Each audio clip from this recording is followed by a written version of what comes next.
Bienvenidos a este foro chat. Aquí hablaremos de la violencia intrafamiliar. Se explicarán sus características, se aclararán términos, habrá ejemplos de casos y se darán pautas de pronóstico y tratamiento de un modo general. La dinámica es la siguiente. Primero se impartirá la información necesaria con respecto al tema y luego se abrirá el chat por 10 minutos para responder sus preguntas. Por favor, abstenerse de preguntas al privado. Es importante recalcar que el foro chat es gratuito y dirigido al público en general. Los interesados en adquirir el certificado pueden escribir al final y se les provee con un costo mínimo de $2 en formato PDF digital. Este certificado servirá como evidencia de que usted fue participante de este curso y podrá incluirlo en su hoja curricular. Así que prepárate para el curso. En nombre del Instituto de Profesionalización de Colombia, IPC, Centro Simón Rodríguez, inscrito en el Ministerio de Educación, Cultura y Deporte, y mi persona, Elizabeth Persat, psicólogo, con 31 años de experiencia en psicología clínica y social, docencia e investigación, te damos la bienvenida. Comencemos por qué es una familia.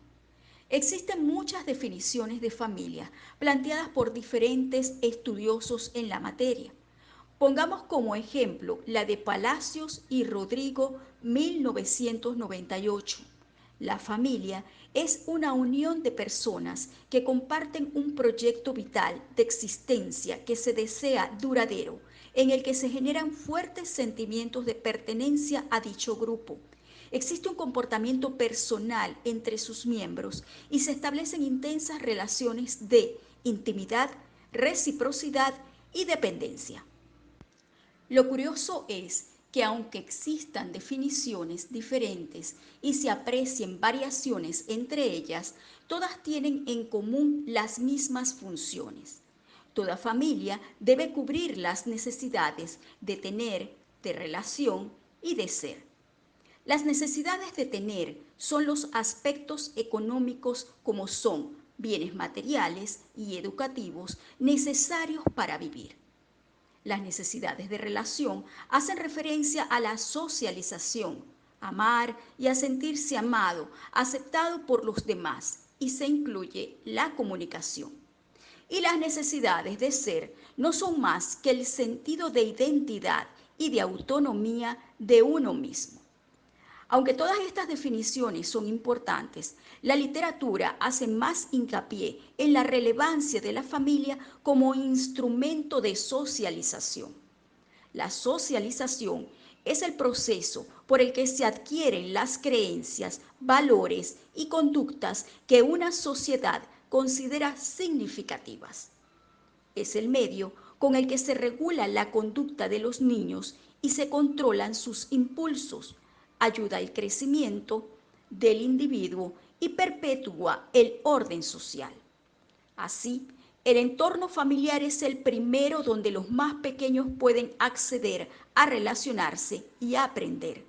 Por lo que es importante que la familia sea capaz de cubrir estas necesidades básicas para el buen funcionamiento y desarrollo de sus miembros. Actualmente existen diferentes tipos de familia y cada una de ellas responde a nuevas realidades. El tener hijos o mantener vínculos por toda la vida ya no es tan relevante como lo fue en el pasado. Asimismo, nuevos géneros se han manifestado. Por tanto, si algo ha cambiado en los últimos tiempos es la composición familiar. Las transformaciones sociales han dado pasos agigantados. Lo cierto es que desde hace mucho tiempo existen diferentes tipos de familia, pero solo en las últimas décadas han salido a la luz y se han extendido. Hasta hace un tiempo se pensaba que si no predominaba la composición tradicional, no había familia. Hoy, en cambio, entendemos que lo que hace un entorno familiar no es su composición, sino el hecho de que es el núcleo desde el cual socializamos con el mundo. Estos son los tipos de familia más frecuentes en la actualidad. En primer lugar, vemos la extensa o de 3 generaciones. Este es el tipo de familia que predomina en países con menos recursos económicos y en culturas con valores familiares en las que se valora más al grupo. Está compuesta por el padre, la madre, los hijos, pero también por los abuelos, los tíos, los primos. No es raro que convivan en un mismo espacio y tienen la función de que se relacionan como una unidad.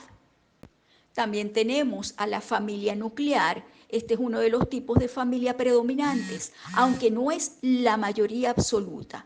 Según algunas estimaciones, la familia nuclear representa la cuarta parte de las familias actuales y está conformada por el padre, la madre y los hijos. No incluye a otros parientes, pero mantiene la estructura básica tradicional.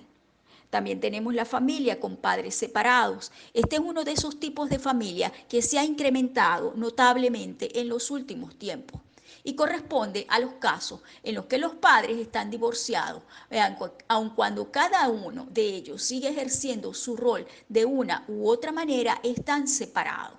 En este caso no hay ausencia total de uno de los padres, sino que hay una ruptura en la convivencia entre ellos. Luego está la familia compuesta o ensamblada, que corresponde al tipo de familia donde dos personas separadas y con hijos conforman de nuevo un núcleo familiar. En este modo, los hijos de cada uno se convierten en hermanos de facto. Es una de las configuraciones más complejas, puesto que exige grandes esfuerzos a la hora de definir y de asumir nuevos roles. Esta modalidad familiar tal vez sea la que más abunda en la actualidad debido al gran número de divorcios que se producen. También tenemos la familia monoparental. Este es otro de estos tipos de familia que han venido incrementándose. En ellas encontramos la falta absoluta de uno de los padres. Por lo general es el padre quien no está. Sin embargo, crecen los números de casos en lo que es la madre la que abandona el hogar. Es muy habitual que la carga desborde al padre presente y esto lleva a que acepte la ayuda de otras personas que también comienzan a tener una influencia importante sobre los hijos. Hace unos años, cuando se hablaba de familias monoparentales, el perfil más común era el de madre divorciada que se tenía que hacer cargo de los niños en solitario porque el padre se había desentendido. También se daba el caso de muchachas adolescentes que se habían quedado embarazadas y que de nuevo el padre biológico se había desentendido. Hoy en día el perfil ha cambiado un poco. Si bien es cierto que siguen abundando las madres solteras y divorciadas en los últimos años, se ha producido un aumento considerable de madres que han decidido ser madres en solitario a través de métodos de reproducción asistida.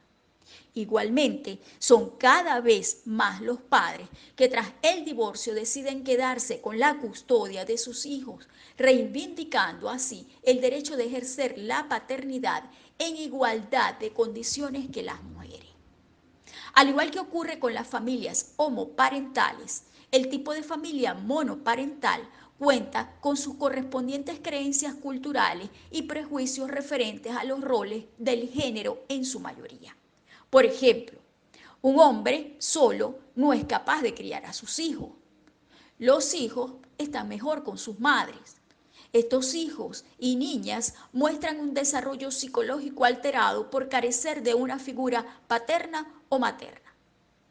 En el caso de las madres que deciden ser madres en solitario o terminan siéndolos porque no les queda más remedio, no se cuestiona tanto su capacidad como madre como el efecto que tendrán en los más pequeños la ausencia de una figura paterna.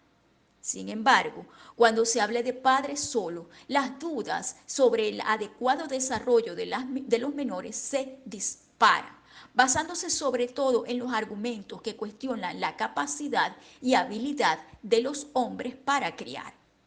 De hecho, para los padres divorciados es normal encontrarse con trabas en las decisiones tanto legales como de las propias madres con respecto a sus hijos, resultando bastante complicado que consigan la custodia, pues se dice que es mejor tener la custodia compartida. Esto resulta un tanto contradictorio para la sociedad que busca conseguir la igualdad de derechos y de roles entre hombres y mujeres.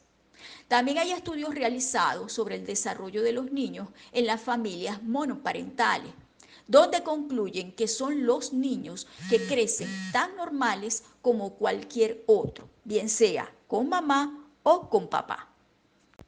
También tenemos la familia matrifocal.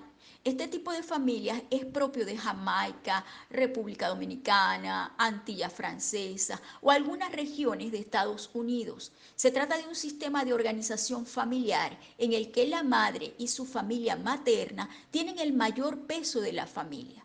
Puede existir un varón como pareja o esposo, pero su presencia es esporádica y no tiene ningún tipo de relevancia en las decisiones acerca de la crianza de los hijos biológicos o adoptivos. También está la familia adoptiva, que tiene que ver con las familias que adoptan hijos, bien sea por la imposibilidad de concebir o por la convicción frente a esta práctica. Suelen conformar hogares estables, aunque hay una minoría de estos hogares en los que los hijos adoptivos son utilizados solo para responder las expectativas sociales. Estas familias son más comunes en los países desarrollados, pues tienen más recursos económicos para adoptar niños de su propio país o de otros países. Por ejemplo, en España existen familias nucleares, monoparentales y parejas homosexuales que adoptan niños de Rusia, Asia, Ucrania y países de África. La familia sin hijos también es una de esas configuraciones familiares que vienen en aumento. Corresponde a las parejas que deciden no tener hijos ni adoptarlos. Suelen ser personas de alto estatus social o con grandes expectativas profesionales.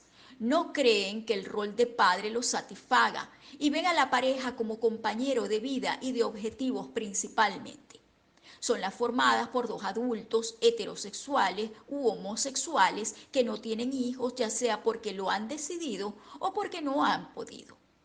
Debido a la actual situación social y económica en la que los jóvenes tienen más dificultad de acceder a la vivienda con sueldos generalmente bajos, el tener hijos se ha vuelto algo no prioritario y que se pospone hasta los 30, incluso 40, 50 años. Relacionado con este tipo de familia está la crisis de natalidad que tienen países como Japón o España. Especialmente en Japón, las mujeres han comenzado a valorar más el área profesional de sus vidas, dejando en un segundo lugar la posibilidad de tener parejas e hijos, aunado a las restricciones políticas y sociales por el nivel de alta demografía en el país. Uno de los nuevos tipos de familia es la familia homoparental. Este es uno de los más novedosos y corresponde a las parejas del mismo sexo que adoptan un hijo y conforman un núcleo familiar estable. La existencia de este tipo de familia todavía no es legal en muchos países y por lo mismo aún no se dispone de estudios suficientes para determinar el alcance de sus efectos en la crianza de los hijos. Son familias formadas por dos padres o dos madres homosexuales y uno o más hijos. Hasta hace poco, cuando se hablaba de pareja de adultos, sobre todo en estos temas, se asumía que se trataban de solamente parejas heterosexuales. El rechazo existente hacia esta modalidad familiar predominante en ciertos sectores sociales parte de las creencias que aún se tiene sobre las personas homosexuales y de las creencias arraigadas sobre los roles de género en la maternidad y paternidad. Así lo demuestran los prejuicios sociales más frecuentes que se han escuchado hacia este tipo de familia, como son en general gays y lesbianas son personas insanas, inestables, incapaces de formar una familia y carentes de habilidades parentales. Otros prejuicios son estos niños y niñas muestran un desarrollo psicológico alterado por carecer de los necesarios referentes masculinos y femeninos. Otro prejuicio es que estos niños van a tener muchos problemas porque sufrirán un rechazo social. Otro es estos niños van a acabar siendo homosexuales también. En ese ambiente, estos niños pueden sufrir abusos sexuales. Estos prejuicios aún perduran a pesar de las numerosas investigaciones y estudios realizados por importantes instituciones como la Asociación Americana de Psicología, APA, y la Academia Americana de Pediatría. Estos demuestran que los hijos con padres del mismo sexo llevan una vida de lo más normalizada y que esto no influye de manera negativa en su desarrollo. Es más, incluso hay datos que defienden todo lo contrario. Los hijos de parejas homosexuales cuentan con una mejor salud sexual, autoestima y roles de género más flexibles. Esto se debe a que suele ser una maternidad y paternidad muy reflexionada, lo que les lleva a investigar sobre el desarrollo infantil, propiciando estilos educativos adecuados y un ambiente familiar en el que los hijos se sienten queridos y protegidos, a la vez que se alienta la autonomía e independencia. Así lo dicen los estudios. Familia de personas mayores o abuelos. Aquí tiene lugar cuando los padres se quedan solos. Una vez que sus hijos se hacen adultos y se marchan de la casa, lo más habitual es que tras superar el duelo por el nido vacío, se produzca un reencuentro en la pareja y se configuren planes y proyectos conjuntos. Las parejas que llegan a este punto suelen conformar una familia muy solidaria y tolerante. Esta clase de familia se da cuando los abuelos cuidan a sus nietos debido a que los padres los han abandonado, han muerto o tienen problemas de adicciones o legales o emigran para resolver su propia posición económica. Tenemos la familia unipersonal, caracterizada por la eterna soltería. Es también una de esas opciones que ha aumentado. Se estima que alrededor del 11% de las familias actuales es de carácter unipersonal. Alguien decide vivir solo y configura sus relaciones con el mundo desde esa posición. A veces hay también familia unipersonal cuando la persona enviuda o tras un divorcio después de la unión en la que no hubo hijos. Este tipo de familia ya no despierta sorpresa o suspicacia como ocurría antes. También está la familia con mascotas. Este tipo de familia es muy propio de los llamados millennials o generación Y. Ellos convierten a las mascotas en una parte fundamental de su vida, casi como si se tratara de hijos. Todavía no hay un acuerdo sobre lo conveniente de humanizar a los animales hasta ese punto. Lo que sí está claro es que este tipo de apegos en muchos casos satisface más las necesidades de los humanos que de las mascotas. Y por último tenemos la familia comunal. La familia comunal normalmente se compone de una serie de parejas monógamas, con hijos que deciden vivir en comuna y compartir derechos y obligaciones entre todos, incluida la crianza de los hijos. Entre todos crían los hijos y son ellos mismos los que establecen los límites a los que pueden llegar.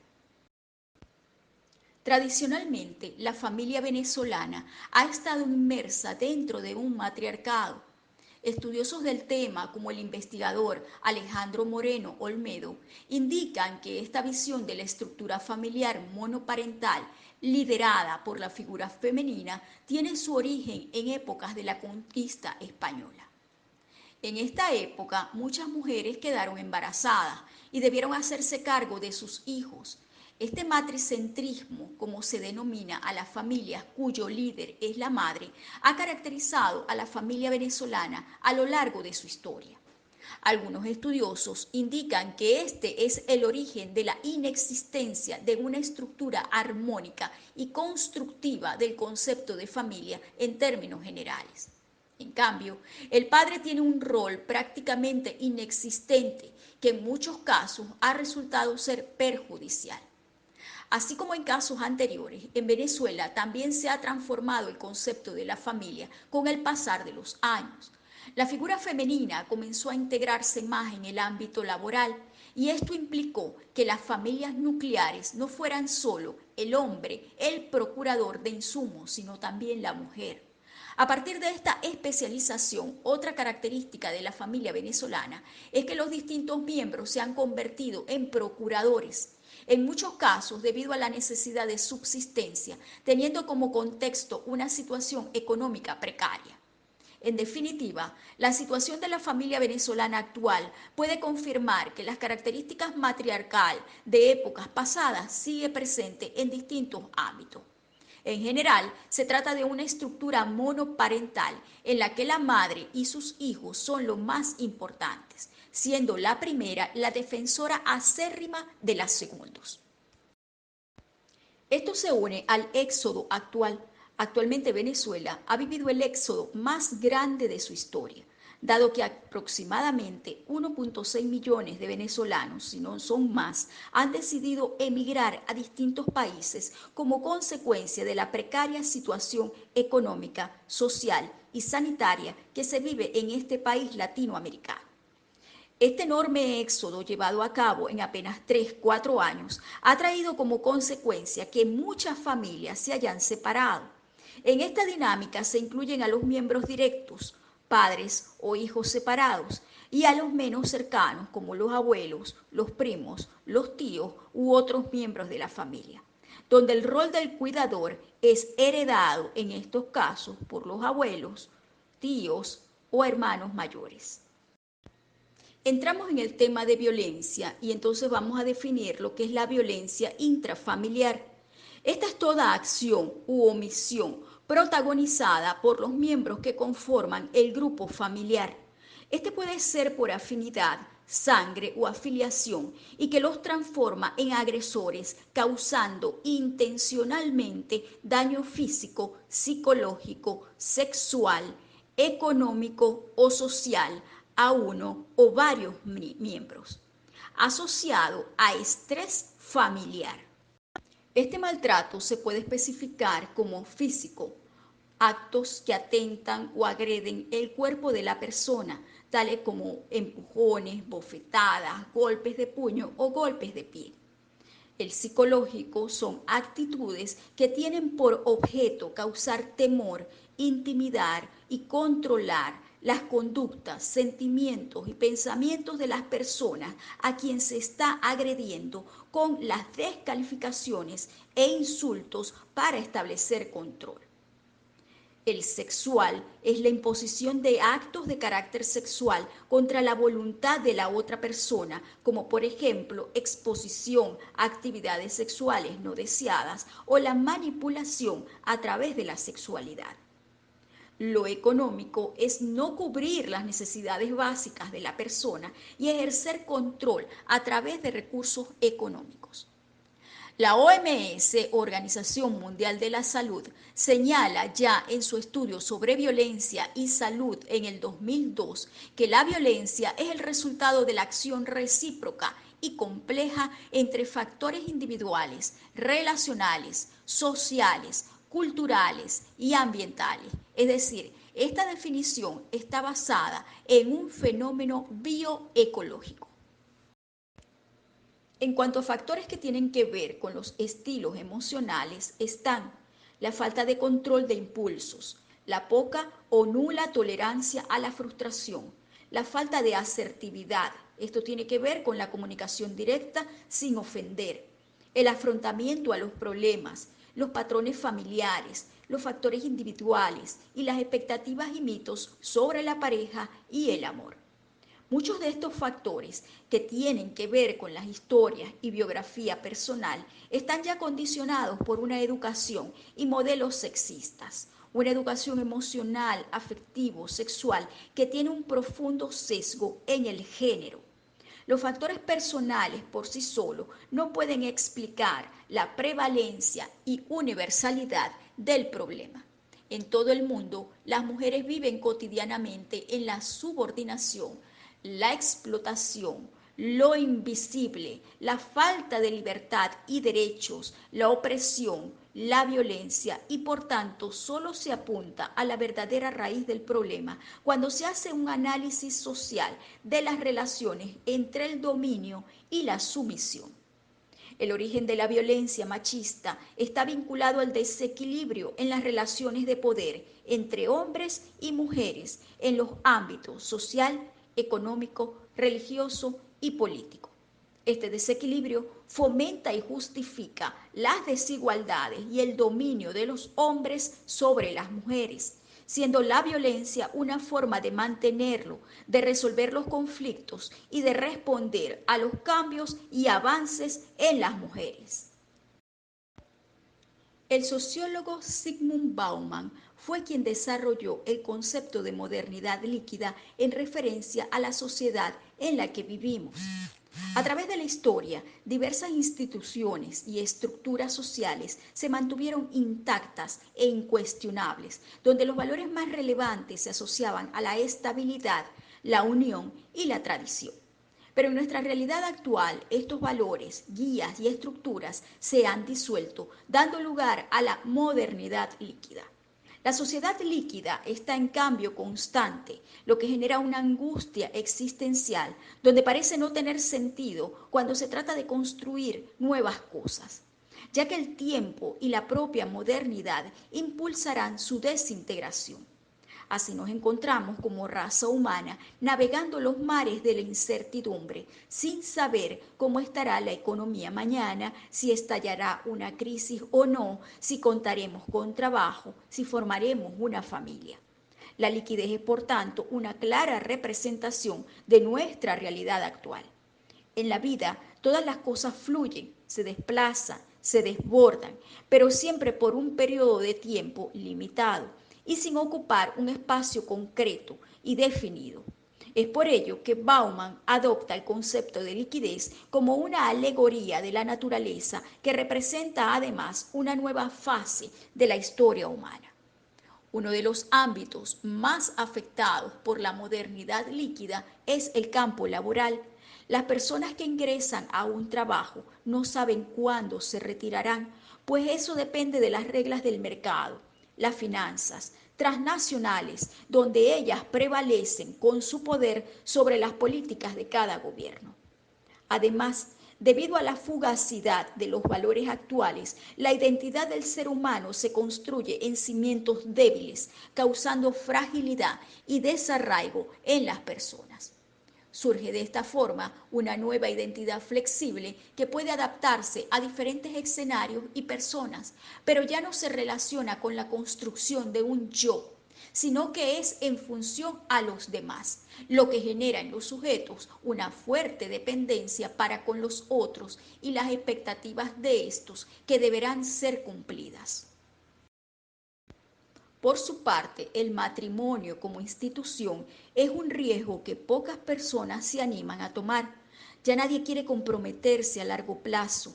El egoísmo reinante no permite generar verdaderos lazos por el miedo a perder la libertad y el poder para decidir de forma inesperada. La idea del use y tire que nos ha otorgado el consumismo se desplaza a las relaciones, donde no hay tiempo para reciclar ni seguir usando cosas obsoletas o en propias palabras del sociólogo, la vida líquida es una sucesión de nuevos comienzos con breves e indoloros finales. El miedo a profundizar por perder poder de elección ata a las personas quienes cada día se encuentran más solas.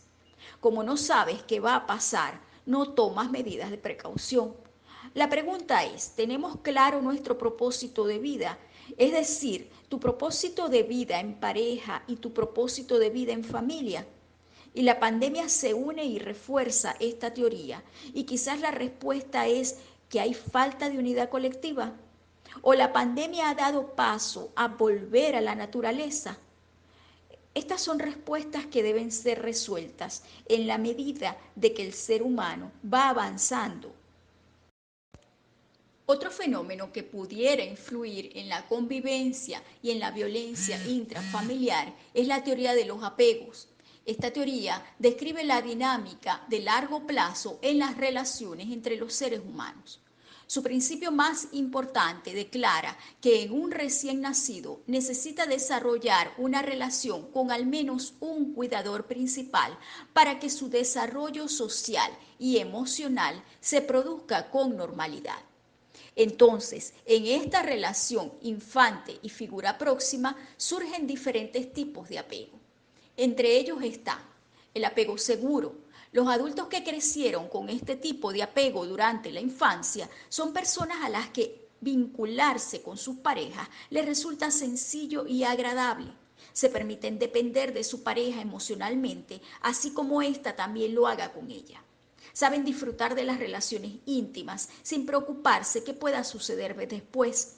Ya sea que su pareja los pueda dejar o les pida un compromiso mayor, saben expresar sus necesidades, deseos y sentimientos entre ellos sin problema.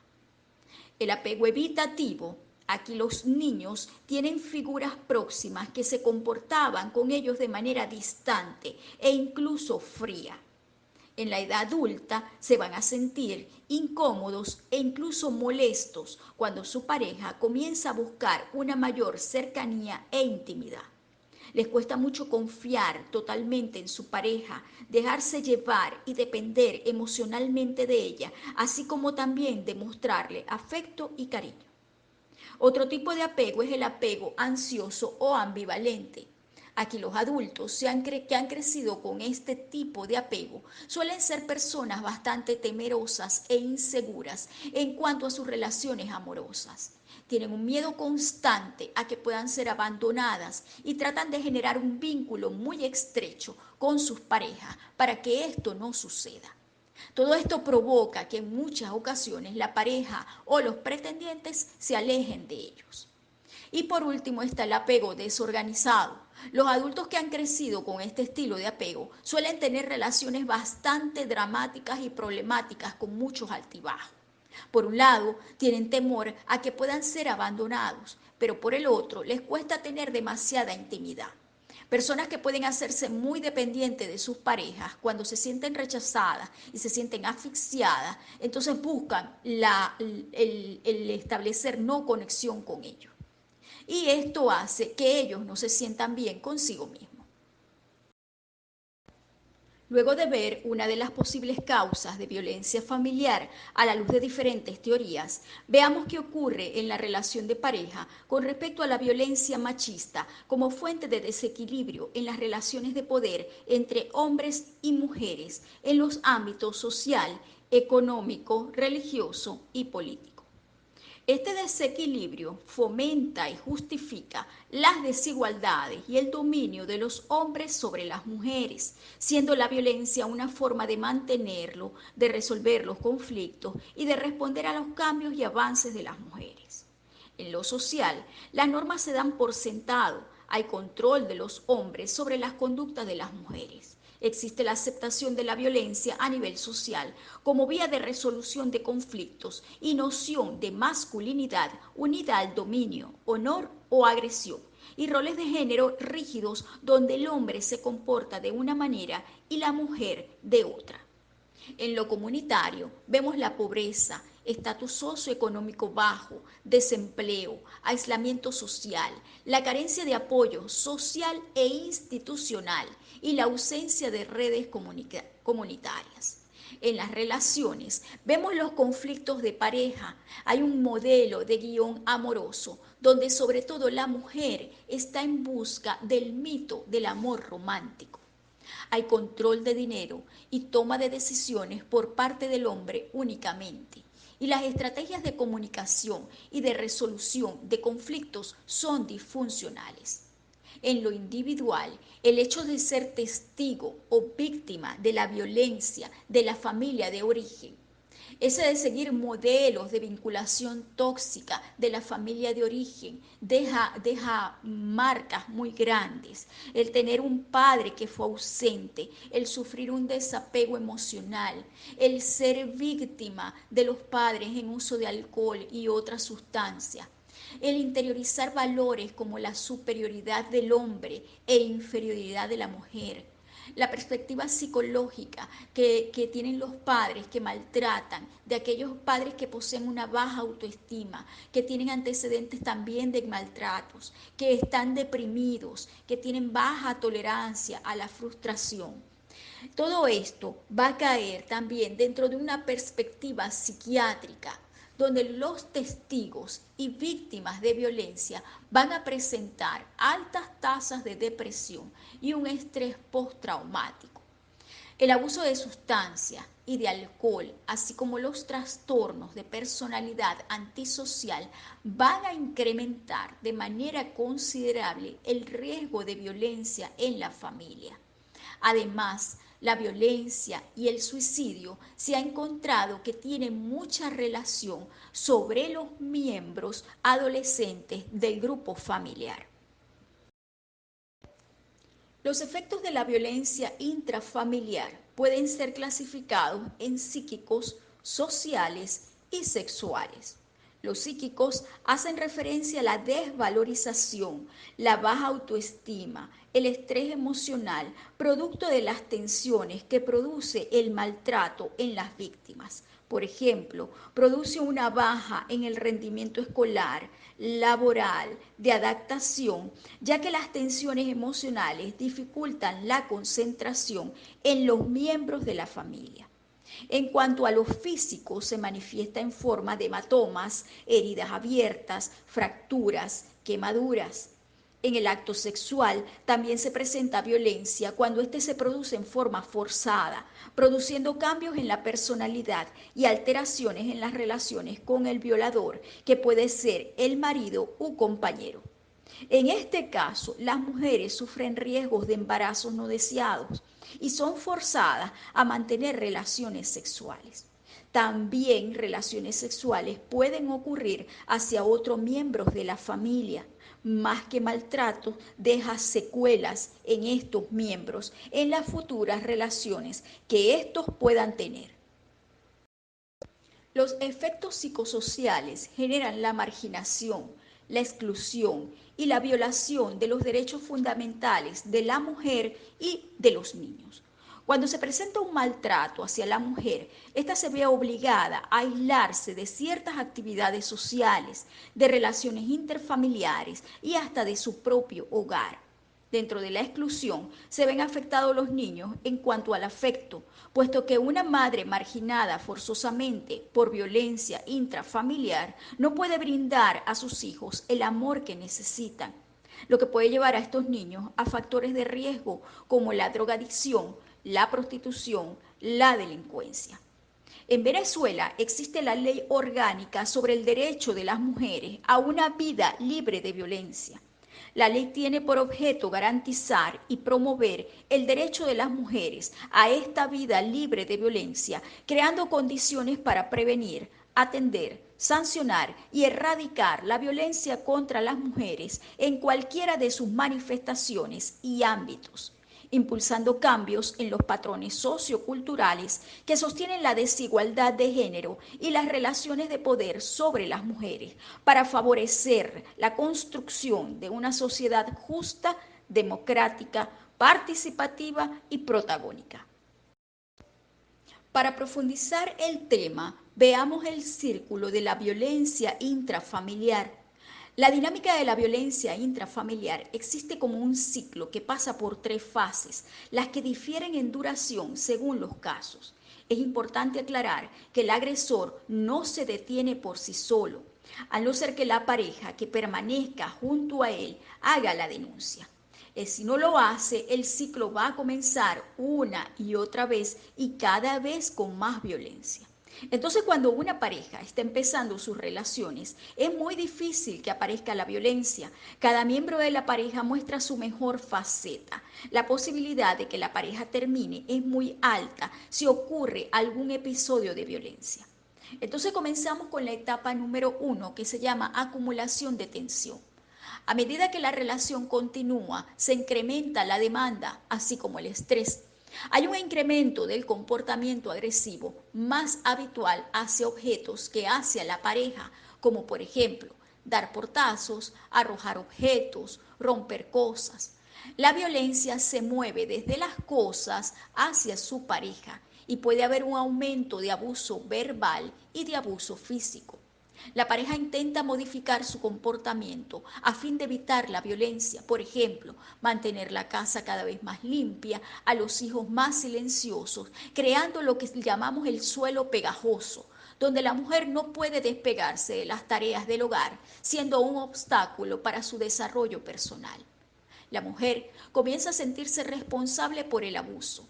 El violento se pone obsesivamente celoso y trata de controlar todo lo que puede: el tiempo, el comportamiento de la mujer, cómo se viste, a dónde va, con quién está. El violento trata de aislar a la víctima de su familia y amistades. Puede decirle, por ejemplo, que si se aman no necesita a nadie más, o que los de afuera son de palo, o que le llenan la cabeza con cosas, o que los de afuera están locos.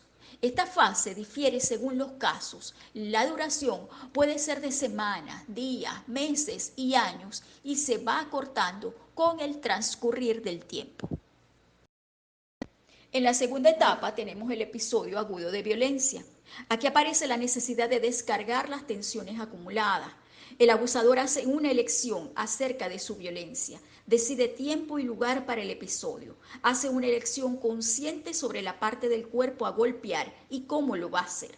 Como resultado del episodio, la tensión y el estrés desaparecen en el abusador y hay una intervención policial, entonces él se va a mostrar calmado y relajado, en tanto que la mujer va a parecer confundida e histérica debido a la violencia padecida. Por último, la etapa número 3 es la etapa de la calma, arrepentimiento o luna de miel. Se caracteriza por un periodo de calma no violento y de muestras de amor y cariño. En esta fase puede suceder que el golpeador tome a su cargo una parte de la responsabilidad por el episodio agudo, dándole a la pareja la esperanza de que algún cambio va a ocurrir en una situación futura. Actúan como si nada hubiese sucedido, prometen buscar ayuda, prometen no volver a hacerlo. Si no hay intervención y la relación continúa, hay una gran posibilidad de que la violencia haga su escalada y su severidad aumente, a menos que el golpeador reciba ayuda para aprender métodos apropiados para manejar su estrés. Esta etapa solo durará un tiempo y se volverá a comenzar el ciclo que se va a retroalimentar a sí mismo. Luego de un tiempo va a volver entonces la primera fase y todo va a comenzar otra vez. El hombre agresor no se cura por sí solo, debe tener un tratamiento. Si la esposa permanece junto a él, el ciclo va a comenzar una y otra vez y cada vez con más violencia. Ahora veamos las características del agresor y de la víctima. Los agresores suelen venir de hogares violentos, suelen padecer trastornos psicológicos y muchos de ellos utilizan el alcohol y las drogas, lo que produce que se potencie su agresividad. Tienen un perfil determinado de inmadurez, dependencia afectiva, inseguridad, emocionalmente inestables, impacientes e impulsivos. Una investigación de los psicólogos norteamericanos, el Dr. John Gottman y el Dr. Neil Jacobson, señalan que los hombres agresores caen en dos categorías. La primera se llama la categoría Pitbull, donde solamente es violento con las personas que ama, es celoso y tiene miedo al abandono, priva a la pareja de su independencia, tiene potencial para la rehabilitación y no ha sido acusado de ningún crimen. Mientras que la categoría Cobra es agresivo con todo el mundo, es propenso a amenazar con cuchillos o revólver, es difícil de tratar en terapia psicológica, depende emocionalmente de la persona, pero insiste que su pareja haga lo que él quiere. Posiblemente haya sido acusado de algún crimen, abusa de alcohol y drogas. En ocasiones la violencia del agresor oculta el miedo o la inseguridad que sintió de niño ante un padre abusivo que lo golpeaba con frecuencia. Al llegar a ser adulto, prefiere entonces adoptar la personalidad del padre abusador y sentirse en lugar de estar débil y asustado. En otros casos, los comportamientos ofensivos son la consecuencia de una niñez demasiado permisiva durante la cual los padres complacieron al niño en todo. Esto lleva al niño a creerse superior. Al llegar a ser un adulto, piensa que él está por encima de la ley y de los demás. Hace lo que quiere y abusa de quien quiere. Piensa que se merece un trato especial, mejor que el que él le da a los demás, y con apegos ansiosos y desorganizados. Tiene temor al abandono. Estas son características afines a un comportamiento antisocial y narcisista. En cuanto a la mujer, sus características como víctima de violencia son: la mujer se deja maltratar en algunos casos porque se considera la principal responsable del buen funcionamiento del matrimonio y cree que éste depende de sus propias habilidades para evitar conflictos y situaciones de violencia o ruptura matrimonial. La principal razón que demora o impide el abandono de la víctima es el temor a las represalias, seguida de la dependencia económica y el miedo a perder los hijos. Cree todos los mitos acerca de la violencia doméstica. Tiene baja autoestima, se siente culpable por haber sido agredida, se siente fracasada como mujer, esposa y madre. Siente temor y pánico, hay falta de control sobre su vida, hay sentimientos encontrados. Ella odia ser agredida, pero cree que le han pegado por su culpa y se lo merecía. Se siente incapaz de resolver su situación. Cree que nadie le puede ayudar a resolver su problema. Se siente responsable por la conducta del agresor y también sufre de apegos ansiosos y desorganizados. Teme a estar sola. A veces las mujeres no se separan y sufren en silencio por miedo a perder su seguridad económica y la de sus hijos. Esto sucede sobre todo en la mujer que no tiene educación. Existe riesgo de adicciones, alcohol o sustancias psicoactivas. Acepta el mito de la superioridad masculina y teme a la estima del divorcio. Otras veces no se separa debido a las amenazas de violencia o de muerte. Y si intenta separarse, si le dices algo, le dice el agresor, si le dices algo a la policía, yo te mato. Se sienten presas. Entonces cuando se pregunta si alguna mujer, ¿por qué aguantó tanto maltrato durante tantos años? La respuesta más común que dicen es: por mis hijos. No quería que se criaran sin un padre. Entonces, parece que es una respuesta válida, pero si la analizamos profundamente, vamos a descubrir su inconsistencia, porque sucede que en una situación de violencia también los hijos sufren. En los hijos, el crecimiento de una atmósfera de miedo, tensión y terror va a influir negativamente en su desarrollo emocional y más tarde puede manifestarse en el abandono escolar, en el uso de drogas, en desórdenes psicológicos, en violencia y en delincuencia.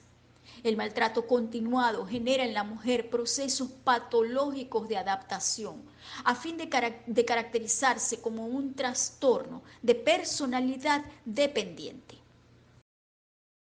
Dentro de este círculo de violencia también aparece la violencia filioparental. Los menores de edad deben ser educados en valores familiares y sociales que a futuro los caracterice por ser personas de buenos sentimientos, respetuosas y responsables. La violencia filioparental o violencia de los hijos a los padres se refiere a una serie de conductas que tienen los hijos hacia sus padres, las cuales se pueden evidenciar a través de agresiones físicas o verbales de cualquier tipo, a fin de agredir a la figura materna o paterna. Esto sucede por aprendizaje social. Los hijos ven al padre que maltrata a su madre y ellos imitan su comportamiento violento. Por otro lado, también está la violencia hacia las personas de tercera edad. Se trata de la violencia que sufren los abuelos, quienes muchas veces son víctimas de los malos tratos físicos o verbales por parte de sus hijos y nietos, bien sea porque no los respetan o los consideran un estorbo en el hogar. Probablemente recae lo económico. Una persona, un adulto mayor que ya no produce como antes, pasa entonces a requerir no solo cuidados, sino más gastos en el presupuesto familiar, y este puede ser elevado, lo que el grupo familiar va entonces a gastar más en lo que son medicinas, higienes y alimentos. Las consecuencias de la violencia intrafamiliar son múltiples y variadas. Vamos a dividirlas en función de la población que sufre el maltrato y del tipo de violencia que se ejerce.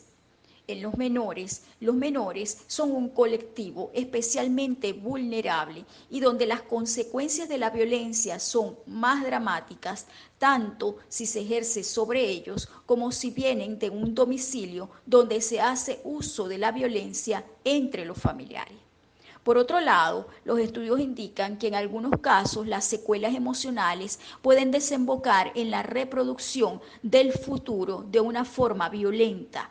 Si el niño crece en un ambiente en el que el uso de la violencia es la manera de resolver los conflictos, es posible que aprenda esta misma pauta desarrollando un déficit en las habilidades para resolver sus problemas. Además, estos menores aparecen alteraciones que afectan a diferentes áreas de su desarrollo. Por ejemplo, a nivel físico van a aparecer retraso en el crecimiento, problemas de sueño, trastornos de conducta alimentaria, por ejemplo, pueden ser muy obesos o lo contrario, porque van a padecer problemas gastrointestinales. Hay síntomas psicosomáticos como alergias, dolor de cabeza. A nivel emocional pueden aparecer problemas de ansiedad, depresión, baja autoestima, déficit de habilidades sociales, estrés postraumático y aislamiento social. A nivel cognitivo, pueden aparecer retrasos en el desarrollo verbal, alteraciones en el rendimiento escolar, déficit de atención.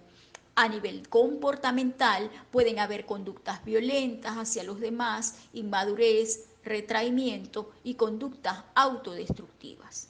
En los niños, niñas y adolescentes se debe vigilar las consecuencias del maltrato, pues el hecho de que ellos vean a los padres que se maltratan, eso representa un maltrato psicológico para ellos.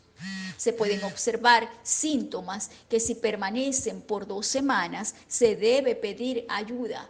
Estos síntomas pueden ser irritabilidad al punto de violencia o estar triste la mayor parte del tiempo, el manifestar deseos de morir o de desaparecer, que hayan autolesión en brazos, muslos o zona central cercana al ombligo.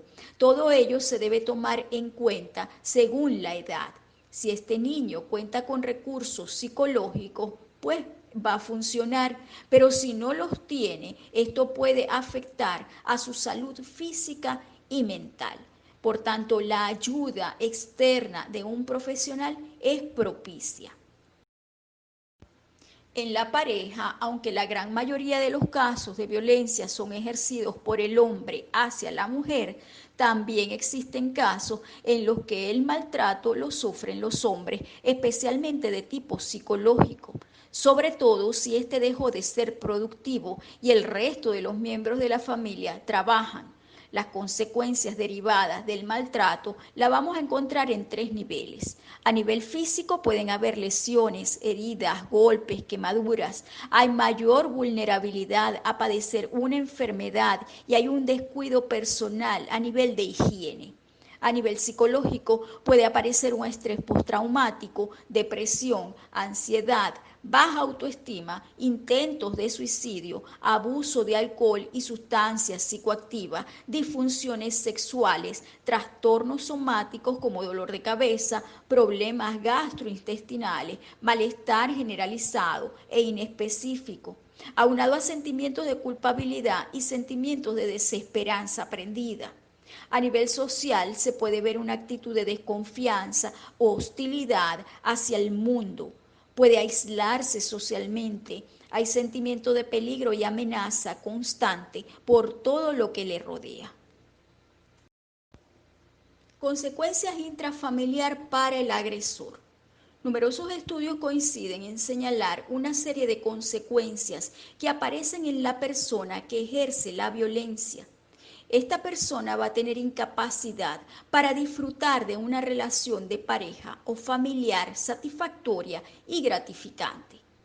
Él tiene riesgo de ruptura y pérdida de los familiares. Hay un rechazo por parte de la familia y del entorno social. Él tiene el riesgo de la detención, de la condena por parte de la justicia. También puede sufrir de aislamiento social, sentimiento de frustración, fracaso, resentimiento, baja autoestima, dificultad para pedir ayuda psicológica, abuso de alcohol y otras sustancias. Hay factores de riesgo y vulnerabilidad. Cualquier persona, con independencia de su sexo, edad, raza, nivel sociocultural, puede ser víctima de violencia intrafamiliar. ¿Cómo prevenir la violencia intrafamiliar? Se debe trabajar en reducir el nivel de tolerancia de este tipo de comportamiento a todos los niveles y buscar el rechazo y la condena de esta situación. Por último, es de especial importancia realizar campañas de sensibilización y difusión de información de las formas de violencia y sus consecuencias y cómo actuar frente a ella.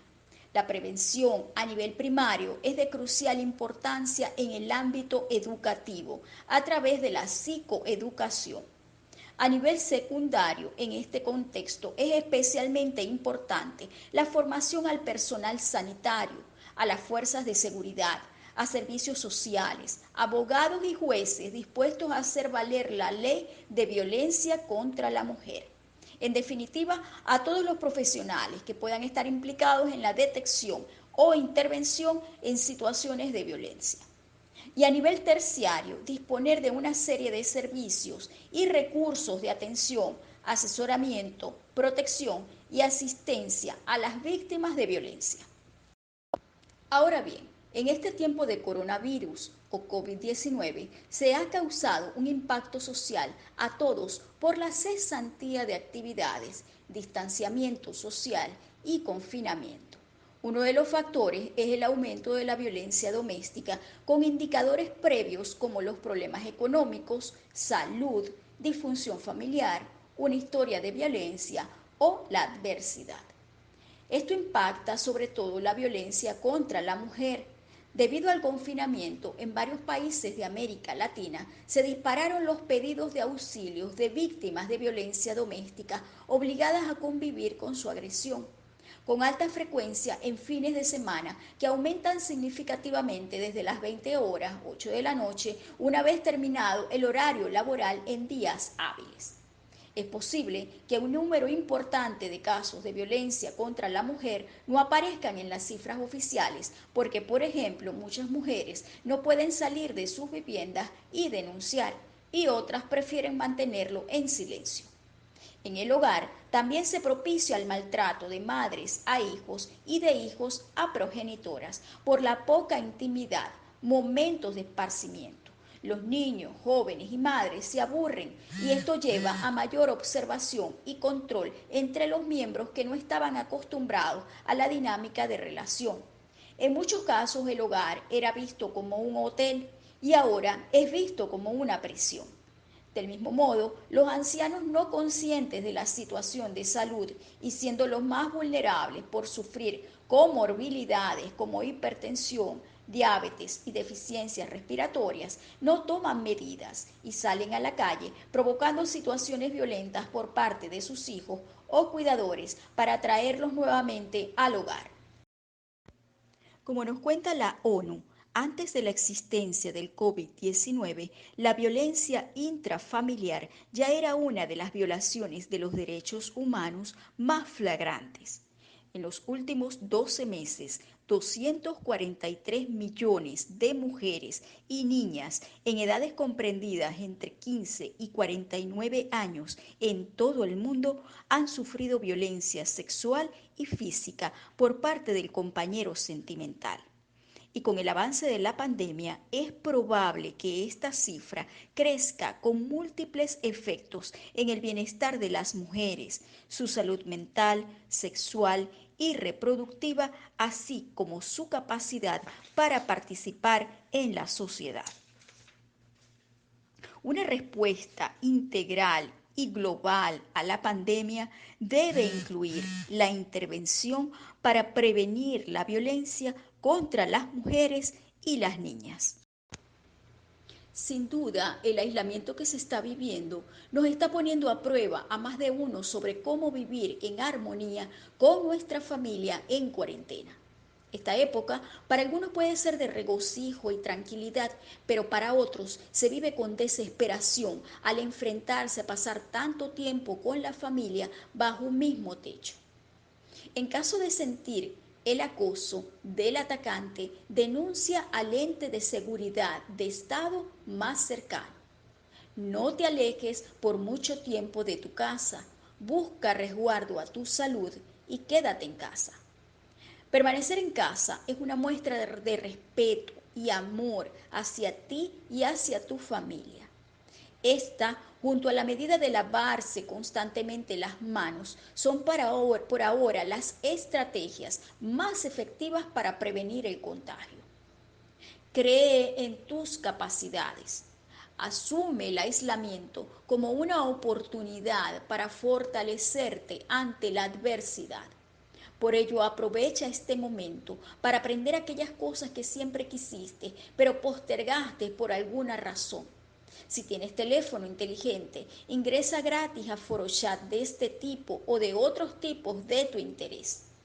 Ajusta y mantén las rutinas familiares. Crea nuevas formas de distribuir los espacios familiares y sociales. Busca en tu familia mantener la armonía con dinámicas ordenadas dentro de tu hogar. Vive tus sentimientos y compártelos. Expresa tus emociones con los otros. Permite que ellos también lo hagan contigo. Procura filtrar los pensamientos y emociones que puedan herir a los demás. Infórmate bien, pero no creas todo lo que dicen las redes sociales.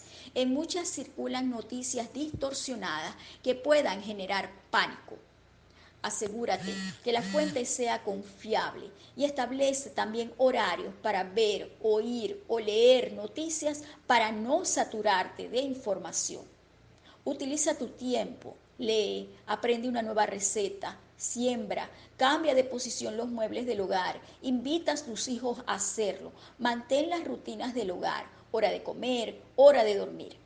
Los niños también necesitan conversar con sus figuras próximas acerca de lo que está pasando. Permita que se expresen, que manifiesten sus emociones y que expliquen con sus palabras cómo ven la situación actual y cómo la ven en un futuro. Es normal que sientan miedo, enojo, pena por las pérdidas en la vida. Hazles saber que tú eres su soporte. Dale una visión de esperanza. Permite el uso de aparatos electrónicos para jugar y comunicarse con sus amigos o pares. Recuerda que eres su madre o padre, no su amigo, y ellos necesitan socializar con gente de su edad. Acércate emocionalmente a los demás. El aislamiento físico no significa tener aislamiento emocional. Mantén contacto social por medios digitales o por teléfono con las personas que quieres. No olvides a los adultos mayores de tu familia. Muévete alrededor de tu casa.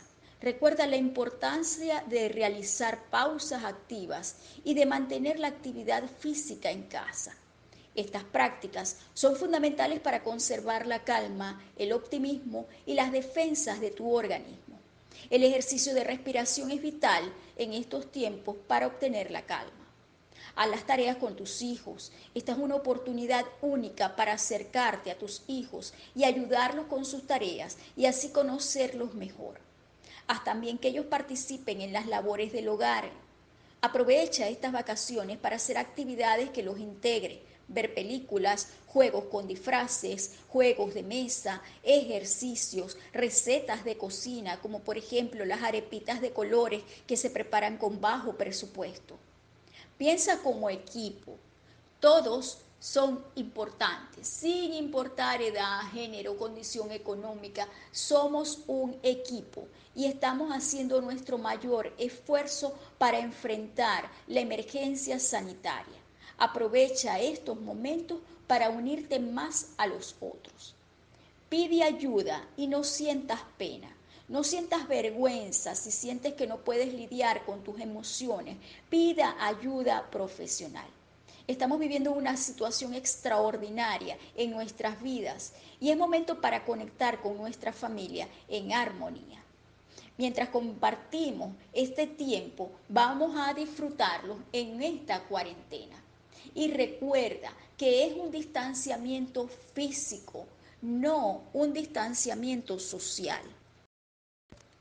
Recuerda también que diversas entidades gubernamentales han dispuesto de líneas de atención telefónicas para escuchar y aconsejar a los ciudadanos en casos de emergencia. Pueden acompañarte en momentos de ansiedad, depresión o estrés, así que úsalas. Aquí te dejamos algunos contactos donde puedes acudir para recibir primeros auxilios psicológicos. Aunado también está el 911, que es un sistema de respuesta inmediata unificado que articula con los organismos de seguridad, salud y riesgo para responder de manera oportuna y eficiente a la población ante hechos delictivos, emergencias, incendios, inundaciones o accidentes viales. Recuerda, no estás solo. Quédate en casa y ponlas en manos de Dios.